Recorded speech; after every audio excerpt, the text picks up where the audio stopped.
A down market can be a very challenging space for an investor. They might have to navigate tough situations like dealing with their portfolio in a negative territory, worrying about whether they'll make good returns in the future or whether they'll be able to achieve the financial goals and targets that they've set for themselves. Down markets can also come at the most challenging time for an investor in their personal lives. So you might have financial commitments or goals to fulfill when the market is not supporting your portfolio. You may even unfortunately be dealing with personal or professional setbacks and have to overcome this with some support from your portfolio. At the same time, you might also be dealing with unexpected expenses, which could again lead you to turn to your portfolio for some financial support. Many of us in down markets are either forced to withdraw from our portfolios or end up stopping our SIPs or regular contributions to fund these unexpected things. Now, is stopping your SIP the best way to go forward? The answer is no. For any investor who wants to achieve an outlier performance, the most important time to participate is when markets are down. Catching the bottom, of course, is not something that we can do, but participating while the market is weak is very important to getting those extra returns that all of us seek. And more importantly, when we invest when the market is down, we tend to take less risk to earn the same kind of return that we would earn otherwise. So your risk reward is much more favorable when you're participating in the down market. So why is it that people end up drawing down from their portfolios or stopping contributions at this crucial juncture? We saw a few valid reasons, but all of these can be addressed with a little bit of planning. If you're somebody who stopped your SIP, then this is something you need to hear right away. Your SIPs are the most structured way of investing in the markets, and you can keep them going if you plan out your finances a little bit better. If you've dealt with an unexpected expense or a personal setback and you had to draw into your portfolio, it's most likely because you didn't have enough money set aside in your emergency reserve.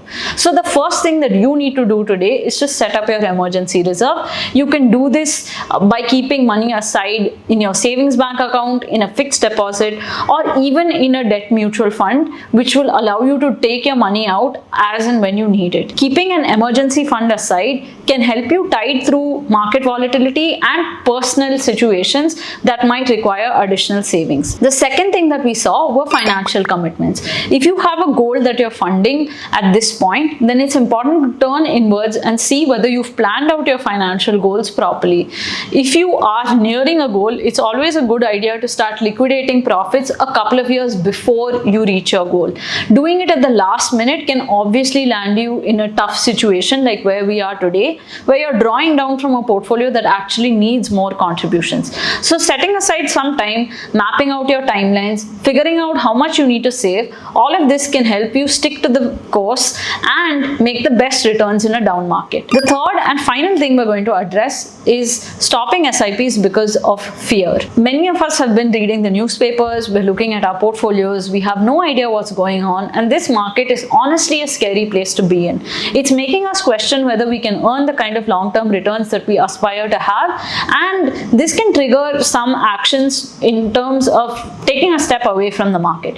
Is this the right thing to do now? Well, it may not be the best thing for your long-term returns, but if you're outside your comfort zone, the most important thing is to find an investment that keeps you in your comfort zone so that you can be consistent and compound effectively through longer periods of time. So if you're worried and this is a behavioral issue, this is actually one of the easiest things to correct. It means we need to take a step back, talk to our advisor if we have one. If you don't have an advisor, then start looking at products that actually suit your risk profile.